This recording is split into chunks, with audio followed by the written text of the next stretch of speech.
Comme vous le savez, il m'arrive de recevoir très souvent des médiums, des personnes aux facultés hors du commun. Pourtant, ces mêmes personnes m'assurent que tout le monde peut les développer, ces facultés, et découvrir un monde jusqu'ici inaccessible. En tout cas, pour moi.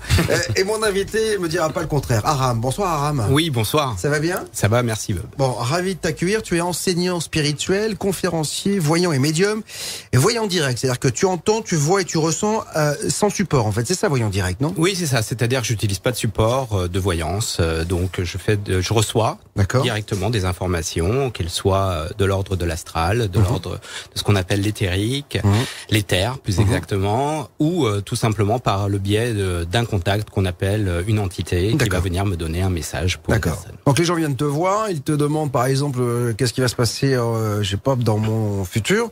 Et là, c'est une entité qui peut venir éventuellement te dire ce qui va se passer pour la personne. Alors ça peut, simplement c'est un petit peu particulier. C'est vrai que le futur, je dis toujours que avant de parler du futur, il faut donner des informations pour la personne sur ce qu'elle a été et sur ce qu'elle est, pour pouvoir que cette personne puisse valider votre futur. Parce que si vous lui dites, il va vous arriver ça, et puis vous avez rien donné d'informations qui valident que vous recevez des informations, on va dire de l'au-delà ou de l'astral, etc. Eh bien, ces informations peuvent être un petit peu comme du 3615 médium.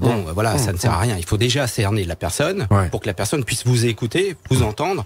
Et puis par la suite, effectivement, il y a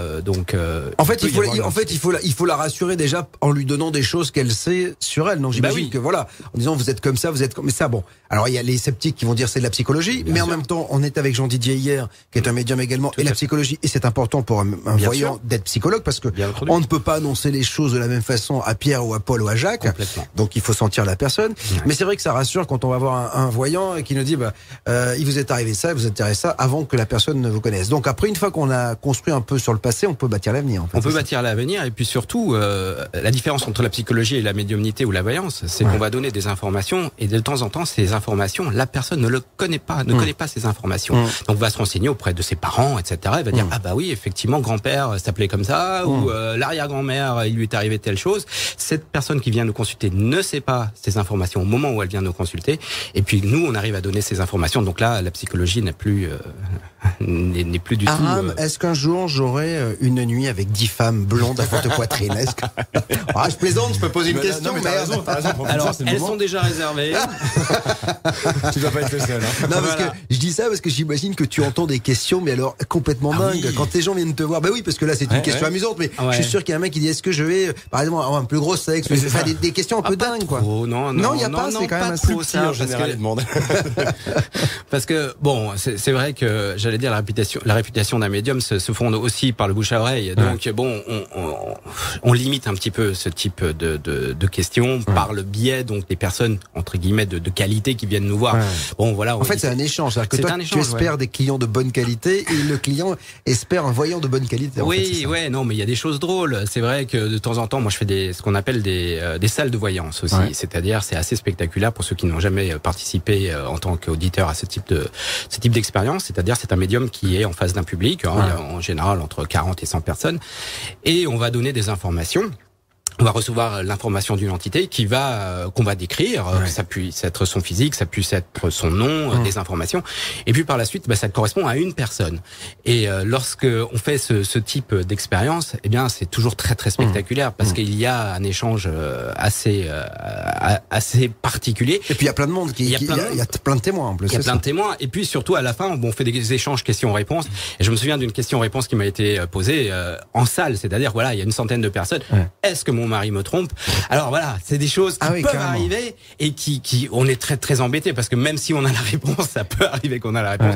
On va pas donner cette information devant 100 personnes, surtout qu'il y a du développement à faire. Et bien sûr. Non, mais votre mari ne vous trompe pas, il s'est trompé. C'est différent, il s'est trompé de chambre, il n'a pas pris le bon chemin. Alors restez donc avec nous, nous sommes avec Aram ce soir. Une question à poser, un sujet à proposer, un coup de gueule à passer, 3628, dites Bob. N'hésitez pas à me poser toutes vos questions, à me faire part de vos témoignages, de vos manifestations paranormales, mais aussi à vos contacts peut-être extraterrestres, vos contacts avec des entités, parce qu'on va très prochainement rouvrir le dossier Libre Antenne. Ce sera l'occasion pour vous de vous soulager de toutes ces choses que vous avez vécues et dont vous n'osez pas parler. Aram, Comment on décide à un moment donné, toi, est-ce que comme la plupart des médiums, ça t'est tombé dessus petit, c'est-à-dire que tu as été comme le petit garçon du 6e sens, toi aussi, tu commences à voir... Pas aussitôt, moi ça a commencé à l'adolescence, c'est-à-dire qu'à l'adolescence, 12-13 ans, j'ai commencé à me poser des questions, parce que j'étais persuadé qu'il y avait autre chose, je vivais des choses, j'étais persuadé que la vie ne s'arrêtait pas là, qu'il y avait un autre sens à cette vie. Alors j'ai cherché. J'étais à la bibliothèque de ma ville, et puis à l'époque, pas grand-chose.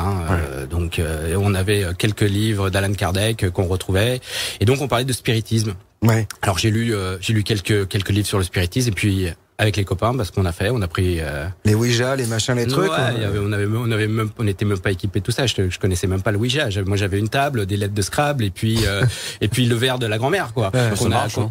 Ça marche. Et qu'on a mis à l'envers. Et le premier étonné, parce que en fait, on se faisait des séances tous les vendredis après-midi avec des copains, où on se faisait peur, on se mettait des films qui faisaient vraiment peur. Et puis par la suite, on s'est dit tiens, allez, pourquoi pas faire une séance de spiritisme. Et puis faut pas oublier que c'était aussi la période des films comme L'Exorciste, Poltergeist, etc. Donc j'avais peur, quoi. J'avais 12-13 ans. Et on rappelle quand même à tous les mômes qui nous écoutent que c'est dangereux. Faut pas le faire n'importe comment, parce que faire n'importe comment. Voilà, parce que ça peut ouvrir. Je dis toujours, ça ouvre une porte, on sait pas qui est derrière. Exactement. Alors voilà, je l'ai fait. J'étais moi-même le premier étonné, c'est-à-dire ça a fonctionné. J'avais des messages. Et puis mes copains qui étaient persuadés que c'était moi qui poussais le verre, parce qu'on me mettait le doigt sur le verre. Alors voilà, quand j'enlevais le verre, ils voyaient que le verre quand même continuait à tourner, à écrire des messages. C'était très impressionnant. Donc j'ai continué pendant un certain temps, effectivement, jusqu'au moment où je me suis fait peur aussi. Alors vos réactions, bien sûr, sont les bienvenues. Vous avez la page Facebook avec Martin qui répond à toutes vos questions, ou encore le Twitter @Bob Vérité ou #Bob Vérité. Tu as décidé finalement d'enseigner la spiritualité. Enfin, oui, je sais pas si on pourrait dire la spiritualité, mais en tout cas la médiumnité, la voyance, etc. Parce que tout le monde me dit, tout le monde est capable d'être voyant ou médium, mais c'est aussi facile que ça, c'est vrai ou pas? Non, c'est pas aussi facile que ça. Si je peux faire une comparaison, Bob, c'est que voilà, tout le monde sait courir. Tout le monde sait courir. Après, il y a des gens qui courent très très vite. C'est ça. Et puis après, il y a vraiment ceux qui font leur métier. Et puis après, il y a le Usain Bolt, le champion toute catégorie.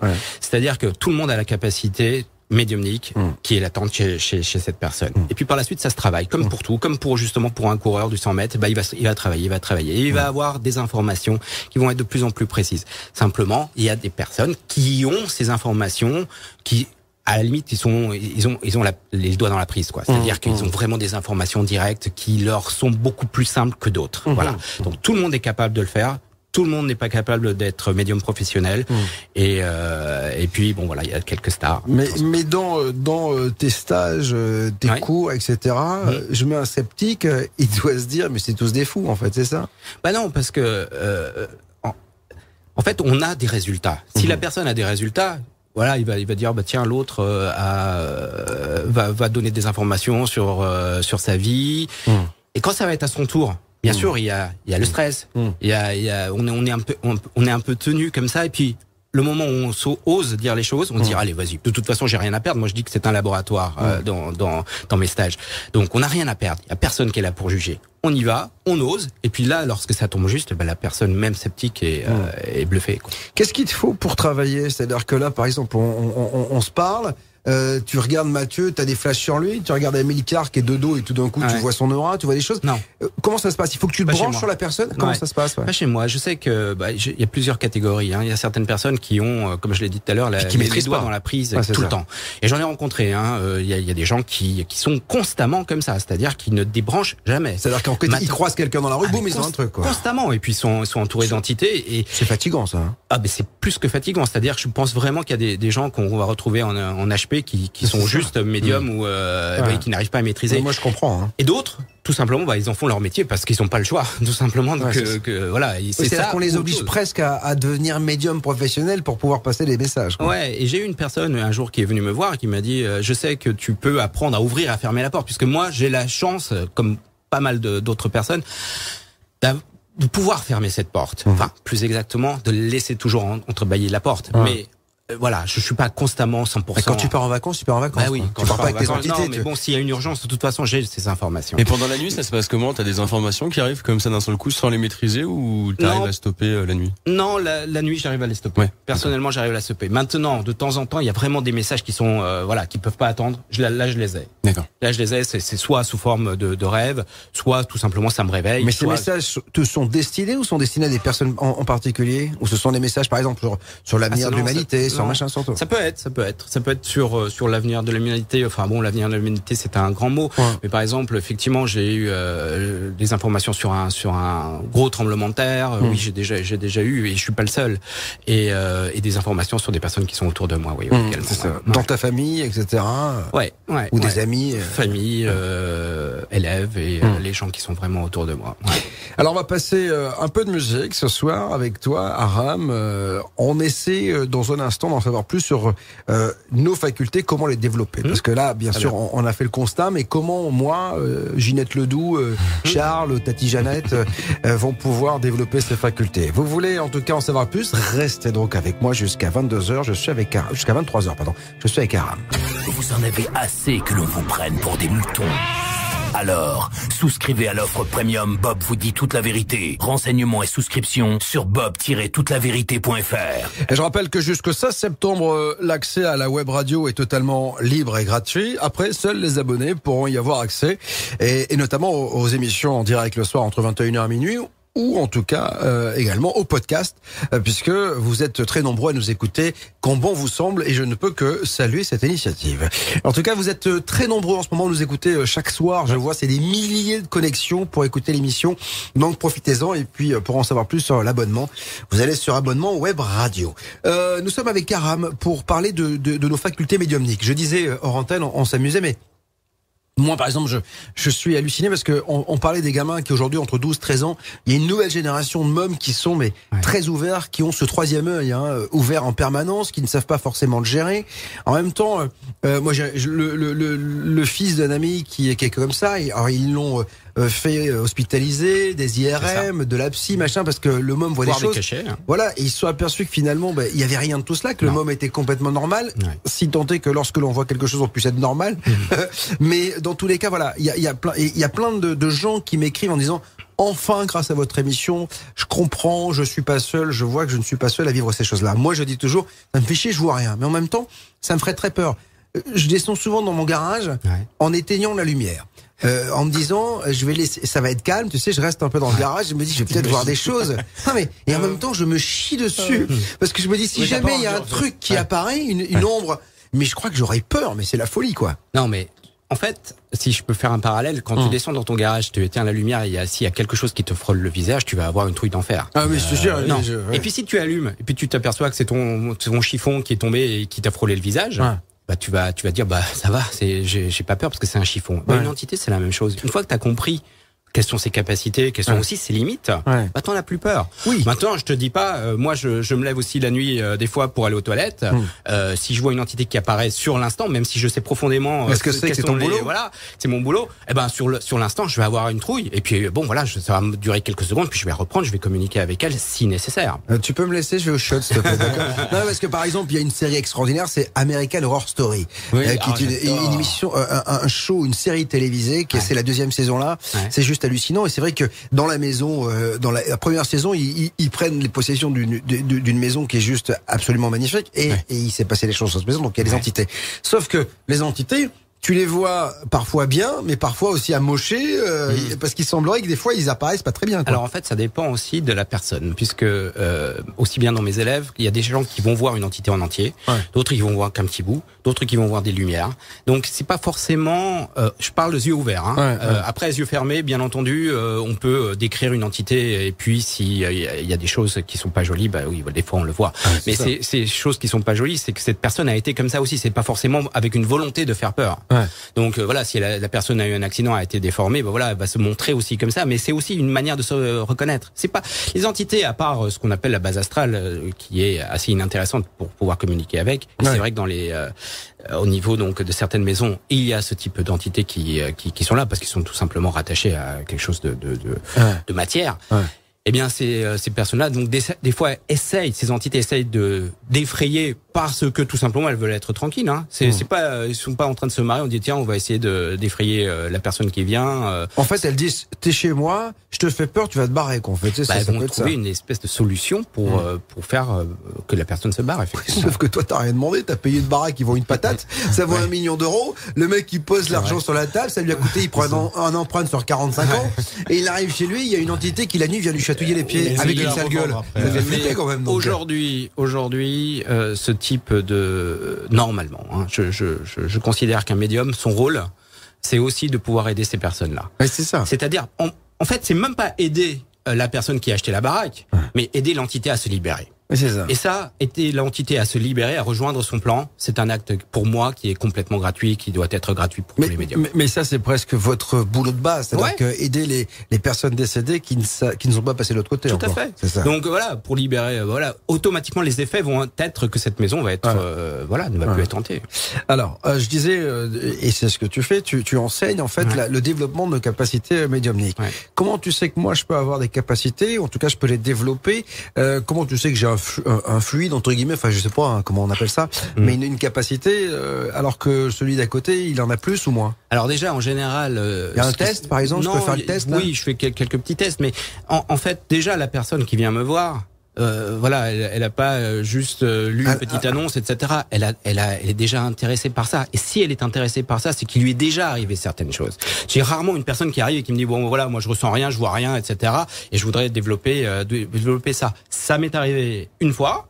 C'est parce qu'elle accompagnait une amie, hein, tout simplement. C'était lors d'un stage. Elle accompagnait une amie. Bon voilà, moi j'ai rien du tout. Mais c'est presque bandant pour toi d'avoir quelqu'un qui dit moi je vois rien, machin de ça, mais tu vas lui permettre de développer des choses. Oui, c'est vrai. Bah le but c'est qu'il y ait des résultats. Après, on va pas le nier, ça c'est lié aussi à la confiance en soi. C'est-à-dire que si tu arrives en disant moi de toute façon j'ai jamais rien vu, j'ai jamais rien ressenti, etc. Déjà la personne a une confiance en elle qui va être un petit peu limitée. Bon voilà, il faut déjà l'inviter à se lâcher, à laisser venir les informations tout simplement. Donc c'est pour ça qu'il y a des gens qui comme ça, qui sont coincés entre guillemets dans la vie et qui n'ont des informations que dans la nuit sous forme de rêve prémonitoire. Parce que moi j'ai pas d'informations, mais il m'arrive très souvent, toute fenêtre fermée, toute porte fermée, de sentir du vent sur mon visage. Voilà, dans ma chambre. Ça m'est arrivé 2-3 fois, c'est assez... je me chie dessus quand même, parce que souvent je prends le drap et je me mets sous la couette. Il y a ma femme qui est à côté, donc elle dort, donc je m'agrippe à elle, tu vois, je galère. Mais toi, c'est vrai que toi t'es adulte, d'accord. Bon, à la limite, gamin, t'as peur. Alors le gamin, et je pense que la majorité des gamins ont vécu des trucs. Mais mon fils qui a 16 ans et demi, lui il me dit il y a quelqu'un dans le grenier, il voit des trucs. Alors il est hyperactif en plus, donc il est quand même souvent, on dit que les hyperactifs, on en parlait ici avec Montagiani, si je ne m'abuse. Nina Montagiani. Et c'est vrai que ces enfants ont des sensibilités. Il est ultra sensible. Et donc c'est vrai que lui, il me dit, je ressens des choses. Mais alors c'est marrant, il le vit plutôt pas mal. Il s'en est jamais plaint. Donc voilà. Il a une culture incroyable, c'est-à-dire qu'il va sur le net, il regarde beaucoup de choses, etc. Donc ça lui a ouvert vraiment une envie de comprendre. Mais alors, je sais pas s'il sera un médium ou pas, mais en tout cas, bon, il le vit bien. Mais t'as des gamins qui n'ont peut-être pas cette curiosité, qui ont peur, quoi. Et surtout, il y a l'éducation qui est autour des parents. Vous savez, le gamin il va se plaindre aux parents, les parents vont lui dire mais ferme ta gueule, tu dis n'importe quoi. Oui, ou même pas ferme ta gueule. Il lui dit ferme ta gueule. Non mais regarde. Le gamin, il a peur, il dit maman, papa, je vois quelque chose dans ma chambre, etc. Qu'est-ce que fait le parent? Il arrive, il allume la lumière, il dit tu vois, il y a rien. Et ça fait encore plus peur parce que le gamin a vu quelque chose et on lui dit qu'il y a rien. Donc ça veut dire que cette chose-là, en plus, non seulement les parents ne peuvent pas les protéger, mais en plus les parents ne les voient pas. Il y a que le gamin. Alors le gamin, à un moment donné, il va se taire, il va se dire bon bah ok, je vois des trucs, etc. Et il va rester. Et on peut faire un petit sondage. La majorité des gamins ont vécu des choses comme ça. C'est-à-dire, on se met sous la couette. On sait qu'il y a quelque chose. Même si on ne l'a pas vu, on sait qu'il y a quelque chose. Moi, je le fais encore. Donc. Je me mets sous la couette encore. Mais alors, tiens, il y a beaucoup de parents qui nous écoutent ce soir. Si un enfant, si leur enfant vient les voir, c'est quoi la solution? C'est de leur dire, oui, il existe un monde. Qu'est-ce qu'on peut leur dire aux gosses? C'est toujours difficile. C'est difficile de faire une généralité en fait, puisque chaque gosse est différent. C'est vrai que je me retrouve face à cette problématique parce que moi personnellement, je ne prends pas des gens qui sont mineurs, donc les enfants, ou sinon doivent être accompagnés par les parents. Donc on est dans quelque chose qui est assez réglementé et au niveau des parents, bien sûr, les rassurer, dire oui, il peut y avoir des choses. Oui, tu n'es pas le seul. Oui, il y a d'autres enfants qui voient des choses. Et ça peut s'arrêter. Hein. Souvent, à l'adolescence, ça s'arrête. Ouais, souvent, c'est pour ça que c'était assez bizarre, parce que toi, ça s'est développé plutôt à l'adolescence. Alors généralement, ça se ferme à l'adolescence. Ça se ferme, ouais. Ou en tout cas, ils sont très ouverts jusqu'à l'âge de 7 ans. Après, voilà, on ressent encore certaines choses. Et moi, ça s'est vraiment développé à l'adolescence. Ouais. Mais c'est difficile de donner un conseil vraiment général. Mais en tout cas, parler, dire il peut y avoir une autre explication que l'explication classique d'il n'y a rien ou d'aller voir le psy parce qu'il se passe des choses. Et puis peut-être au moins les écouter déjà. Les écouter, même ça fait rigoler l'ami imaginaire. Vous savez, bon voilà, ça fait un peu Sixième Sens, le film Sixième Sens, mais il y a plein de gamins qui vivent ça. C'est-à-dire qu'ils vont jouer avec un ami imaginaire. Ça pose pas de problème dans l'absolu si le gamin est tout seul. Sauf que moi j'ai eu un cas, l'entité venait lui parler 24/24. Donc dans la nuit, le gamin ne dormait pas. Donc tu meurs quand tu dors pas, tu deviens fou, tu commences à il dormait très peu. Donc et à un moment donné, il fallait agir parce que le gamin était crevé quoi, tout simplement. Donc il peut y avoir ça et comme au niveau de l'astral, l'entité pour lui, il n'y a pas de nuit, il n'y a pas de jour. Bon, voilà, dès qu'il peut avoir un contact, il va parler avec le gamin. Nous sommes ce soir avec Aram, nous parlons des facultés médiumniques de chacun. Tous les soirs sur le net, tout ce que l'on nous cache depuis toujours, enfin révélé. 21h minuit, Bob vous dit toute la vérité, rien que la vérité. Comme chaque soir, experts, révélations, témoignages, invités, bien sûr, c'est ce que je vous offre ici sur cette web radio unique en France, la première web radio par abonnement, j'en suis très fier, car elle, bien sûr, vous offre des personnalités qui n'ont que très rarement accès aux médias et surtout sans pub. Et ça, quel bonheur de ne pas avoir Carrefour, Auchan et Tutti Quanti qui nous font chier. Trop tard, tu l'as dit. Je dis trop tard, tu l'as dit. Mais en tout cas, ça me fait bien plaisir parce que moi, ça fait 30 ans que je veux les gaufres. Donc j'en peux plus. Et là, je suis chez moi et j'en suis ravi de vous proposer autre chose que cette pub. Rien que pour ça, vous devriez vous abonner. Rien que ça. Je vais écouter, pas de pub. Exactement. Oui, alors, on disait, comment tu sens qu'une personne a plus de feeling que d'autres? Non, je vais lui poser des questions déjà de ce qui lui arrive, ce qu'elle voit, ce qu'elle ressent. La vision, yeux ouverts, et que je l'ai dit tout à l'heure, elle est différente d'une personne à une autre, parce que ça dépend aussi d'une capacité qui est cérébrale. Donc il y a aussi des personnes qui vont, vous avez tous entendu peut-être parler de ça, c'est-à-dire qui ne sont pas du tout médiums, et puis du jour au lendemain, ils vont devenir suite à un accident. Les cataclysmes en fait de la vie. Tout d'un coup, ça ouvre un truc. Voilà, ça peut être un choc émotionnel, ça peut être un choc physique, ou une expérience de mort imminente. Aussi. Ou une expérience de mort imminente, et ça va ouvrir une autre perception, une perception qui va être différente, et la vision va être différente. Donc il y a des personnes qui voient des choses et d'autres qui vont ressentir. La majorité des personnes, ça va être du ressenti. Le ressenti est souvent mélangé avec l'intuition. Intuition, souvent. On fait un amalgame avec intuition féminine alors qu'elle n'est pas que féminine, l'intuition. Ça va, les femmes, il n'y a pas que vous. Hein. Ça va bien maintenant. Hein. Non mais bon, c'est rigolo, mais pour parler rapidement des gens qui viennent me consulter, avant on était à 90% de femmes. Aujourd'hui... c'est vrai. Ah ouais, c'était vrai. Mais en même temps, je le vois même ici, l'audience l'année passée est plus féminine que masculine. Et les hommes qui, eux, ils avaient d'autres choses à faire, j'allais dire, voilà, ils doivent assurer d'autres choses. Et ben maintenant, commence à s'intéresser à ça. C'est-à-dire que pourquoi? Parce que c'est comme un même qui va voir un film émotif, c'est-à-dire qu'il va retenir ses larmes. Il va pas forcément montrer ses émotions. C'est pas que ça l'intéresse pas, mais il va pas forcément vouloir le montrer. C'est un peu pareil pour toi, c'est-à-dire que pour les gens qui s'intéressent à la médiumnité, c'est-à-dire que ils sont intrigués, mais ils osent pas peut-être y aller, alors qu'une femme, elle est vachement plus libre. Et puis elle donne la vie, une femme. Hein. Tout à fait, c'est vrai. Et il y a une relation aussi avec son enfant qui est un peu différente que du père, qui se rapproche avec une intuition quand l'enfant va mal. La maman, elle sait que l'enfant va mal. Oui, c'est déjà un acte complètement paranormal de donner la vie, parce que dans la normalité, moi, j'ai vécu l'accouchement de mes enfants. C'est la première fois de ma vie où je me suis dit c'est pas possible, on peut pas être seul, il y a quelqu'un il s'est passé un truc. Moi je crois en rien, hein. C'est-à-dire que je vous l'ai dit souvent, quand j'ai vu ma femme accoucher, je me suis dit il y a un truc qui se passe là. C'est-à-dire que la vie c'est beaucoup plus fort que c'est pas je donne la vie, il se passe. Enfin tu vois, je me suis dit il y a un truc quoi. La vie elle est pas là. Enfin, tu te rends compte que t'as deux personnes, tout d'un coup il y a une femme qui met au monde autre chose. Une vie, enfin tu vois quelqu'un, un être penseur, être avec une âme, un mental, et là tu dis j'étais fasciné, je me dis mais c'était juste truc de dingue, je dis je suis responsable de ça. Là, c'est ce que t'as dit. Hein. Ouais. Putain, ça y est, je vais passer une mauvaise nuit. Non mais je vais la questionner en rentrant. Non mais tu vois, et c'est vrai que la femme, quand je dis que elle fait un truc pas paranormal, c'est parce que ça dépasse l'entendement. Je trouve ça énorme que la vie se développe dans son ventre, et rien que ça, c'est ce qui lui donne. Et puis ses facultés, cette sensibilité, puis ce lien qu'on n'aura jamais nous les hommes avec nos enfants. Voilà. Elle a porté, moi, elle a porté mes enfants dans son ventre, donc ça on l'aura jamais. Donc, donc le ressenti, c'est vrai que le ressenti, l'intuition, on va dire qu'elle est plus féminine, c'est vrai. Ouais. Oui, voilà, j'ai des personnes qui viennent des hommes, et j'invite de plus en plus les hommes. Et moi, j'ai une possibilité, c'est-à-dire je travaille en salle de voyance, c'est-à-dire que les gens viennent et ils payent leur place et ils peuvent rester dans un coin. Et il y a beaucoup intervenir d'hommes qui ou font pas, ça. en fait, c'est ça. Ouais, à la limite, s'ils sont juste observateurs, et c'est juste spectateurs. Donc c'est une porte d'entrée pour les hommes aussi. De venir voir, voilà, il y a autre chose. Non, déjà, ils font le premier pas, c'est-à-dire venir voir, assister à ça, c'est déjà énorme. C'est déjà énorme, effectivement.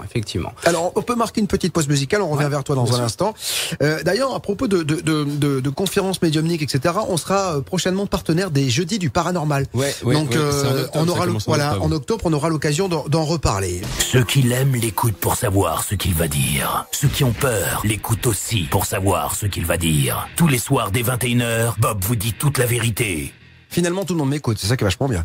Donc, tous les soirs, 21h minuit, je vous dis, ici, en toute liberté, sans aucune censure, et alors vraiment, mais en toute sympathie et honnêteté, tout ce que les médias de masse n'osent pas aborder, ou alors souvent avec grandiloquence ou dans le spectacle. Quand on regarde une émission sur le paranormal, souvent la femme est habillée tout de noir vêtue, et elle est avec du carboglace autour, et il y a des lumières violettes. Les jeux plissés. Voilà, il y a des petites choses qui sont en train de changer.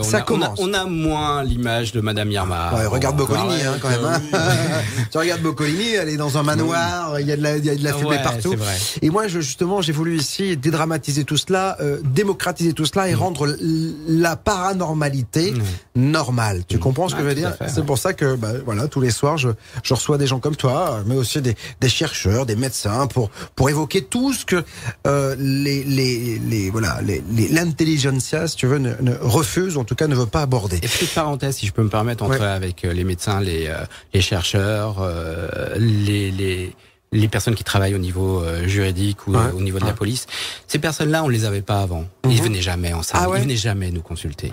Et bien, depuis à peu près 7 ans, pour moi, ça s'est basculé il y a 5-7 ans.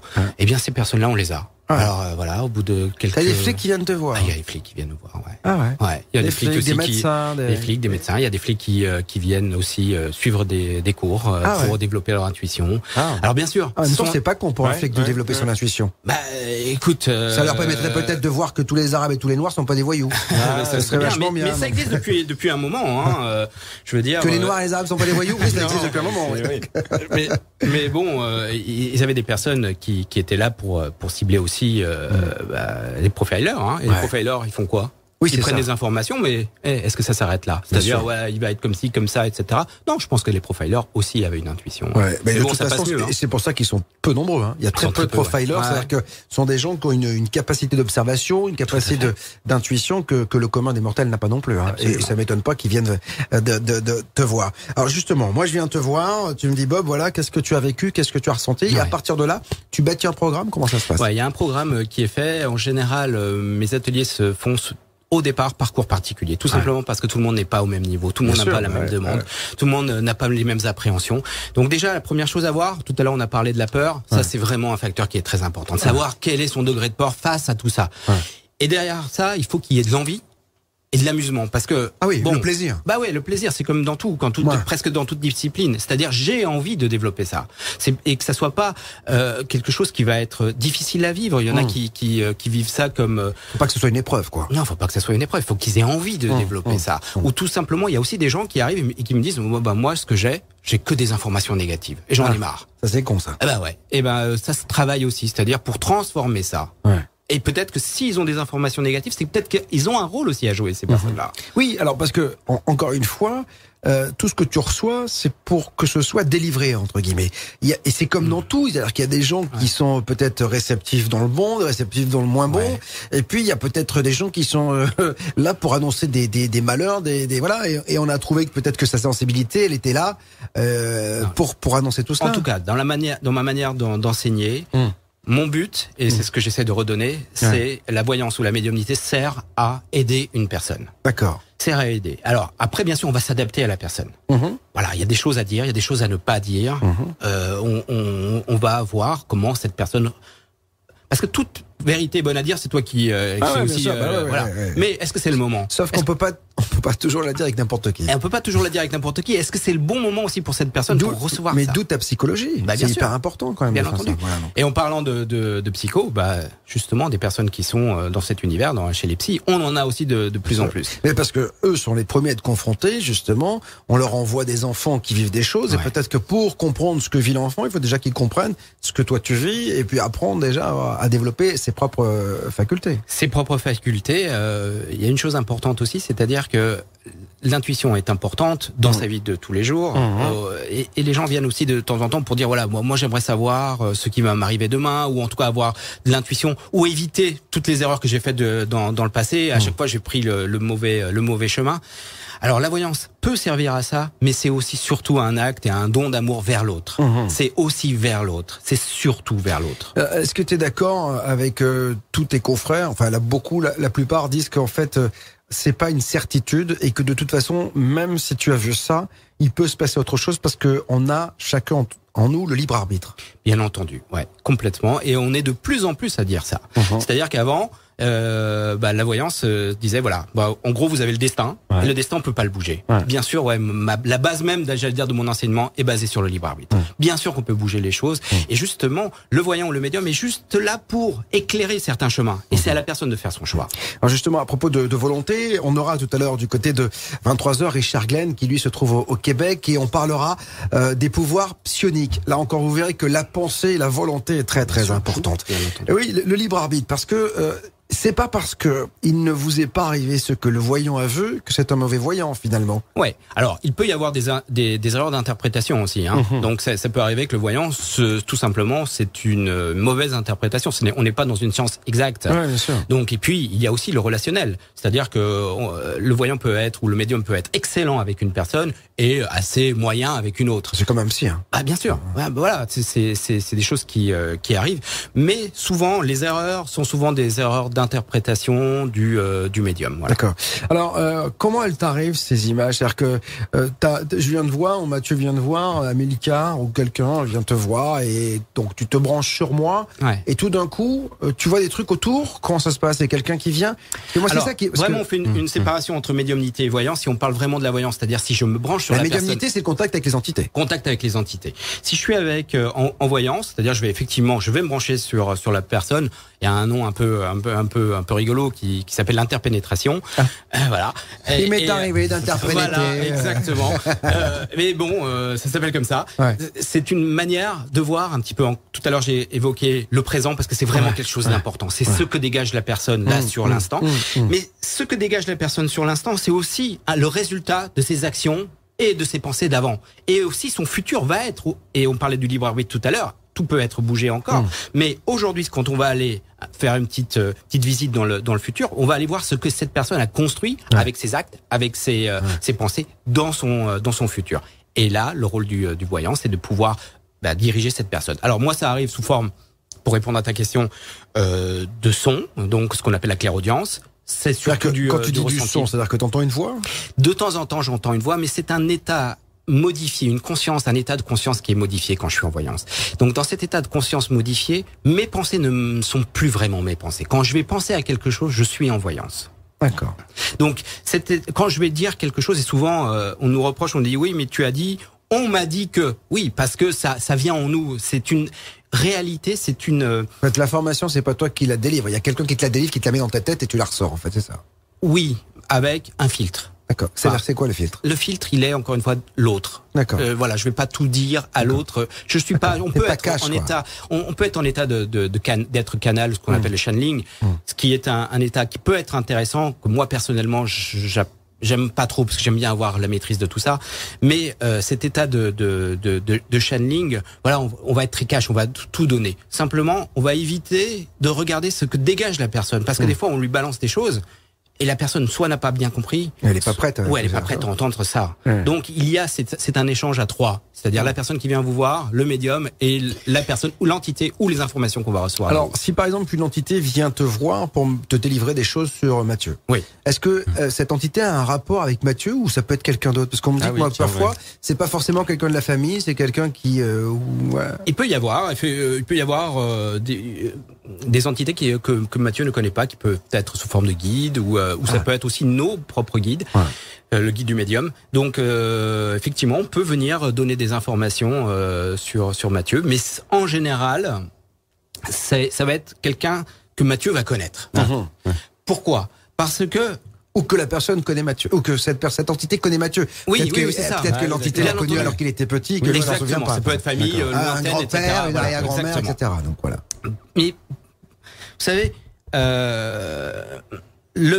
l'entité peut se tromper, et c'est ça je voulais donner des informations là-dessus, parce que l'entité, quand elle part, quand elle va rejoindre son plan, elle va avoir sa connaissance mais son ignorance de la vie dans laquelle elle a vécu.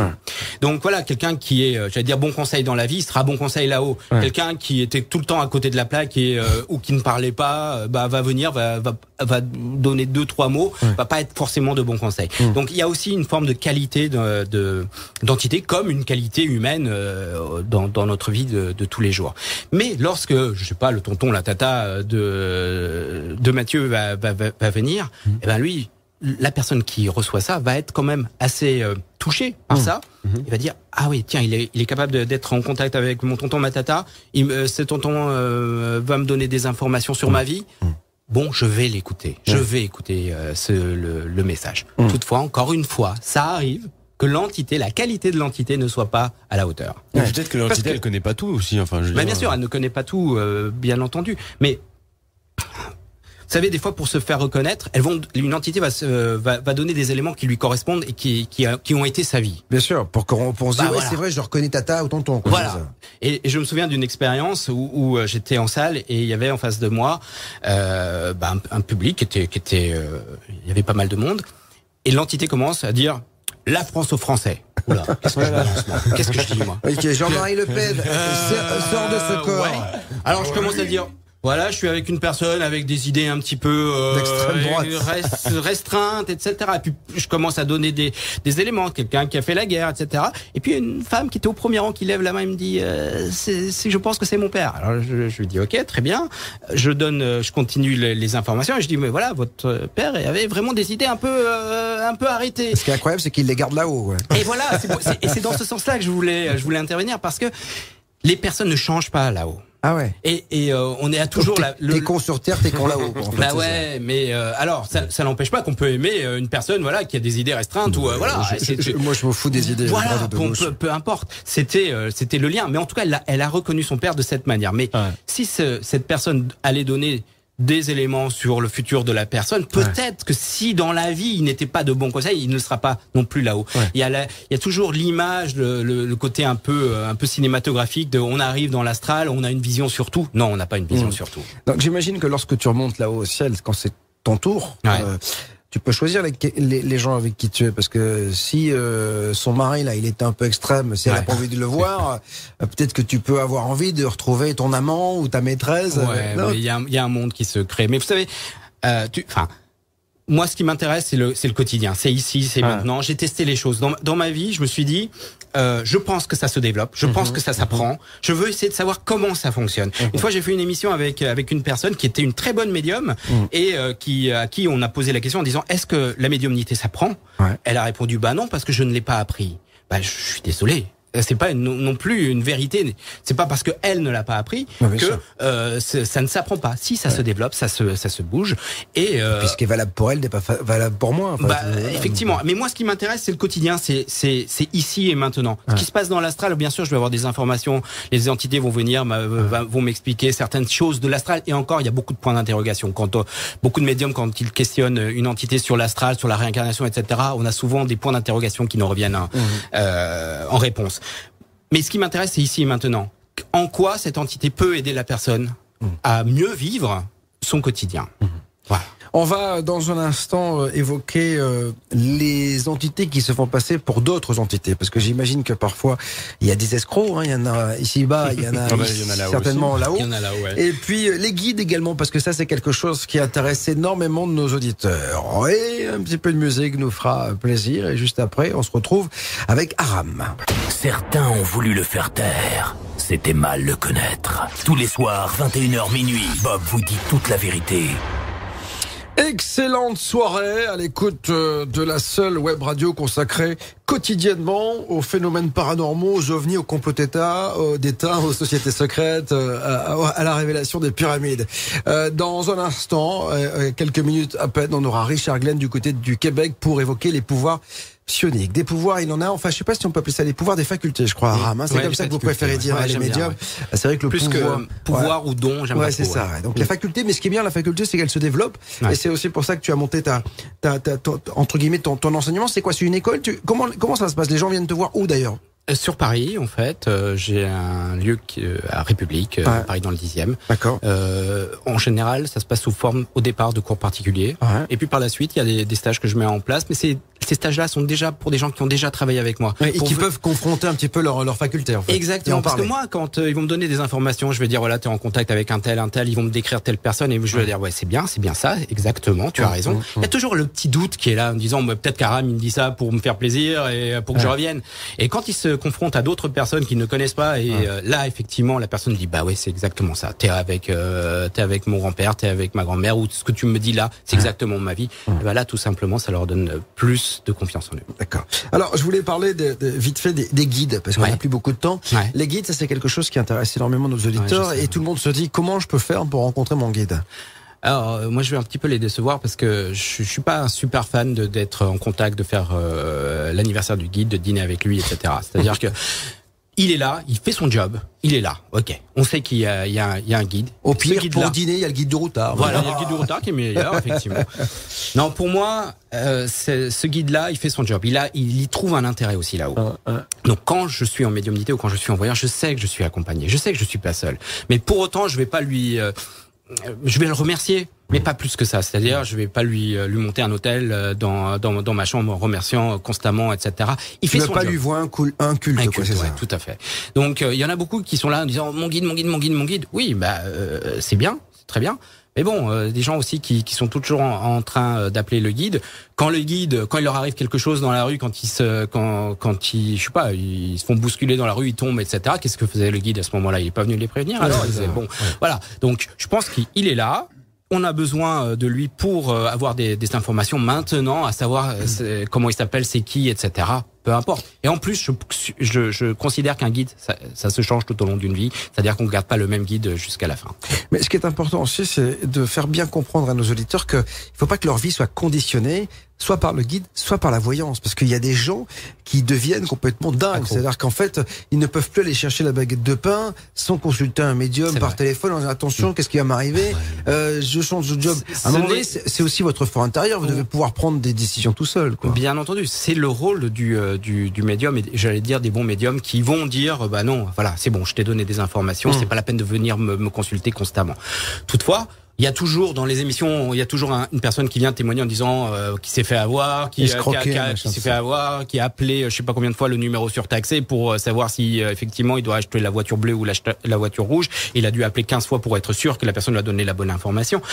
Il y en a, mais ces gens-là, on les empêchera jamais d'exister. Donc, le rôle du médium, c'est pas ça. C'est vraiment de donner une information, d'éclairer la route d'une personne, et la personne va prendre par elle-même ses propres décisions. Alors, on va terminer avec les entités escrocs, ce que j'appelle l'entité qui se fait passer pour quelqu'un d'autre, parce que beaucoup de médiums vont dire que parfois t'es en consulte ou t'es avec quelqu'un et tout d'un coup il y a Gérard qui se fait passer pour Ginette, quoi, en fait. Alors ça ne m'arrive plus aujourd'hui, mais ça m'est arrivé à mes débuts. Effectivement, c'était assez drôle. Donc, puisque moi, je n'avais pas d'autre moyen, je n'en connaissais pas d'autre que de faire du spiritisme pour prouver autour de moi qu'il y avait autre chose.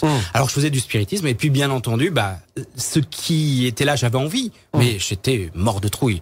Et quand vous êtes mort de trouille, vous dégagez aussi une énergie qui est en rapport avec l'astral. Et donc là, la base astrale fait qu'on a des entités qui vont venir, qui peuvent pas rester très longtemps, mais qui vont venir vous dire bon bah voilà, au lieu de dire qu'ils sont Robert, ils ont été ouvriers, Charlemagne, voilà, ils vont dire que je suis Charlemagne, etc. Alors ce qui se passe, c'est l'esprit farceur, c'est ça? Ouais, c'est l'esprit farceur, mais c'est parce qu'ils peuvent pas rester très longtemps. Alors voilà. Pourquoi ils peuvent pas rester très longtemps? Parce qu'ils ont pas l'énergie pour. Ils ont pas l'énergie. Mais elles sont en souffrance, ces âmes-là.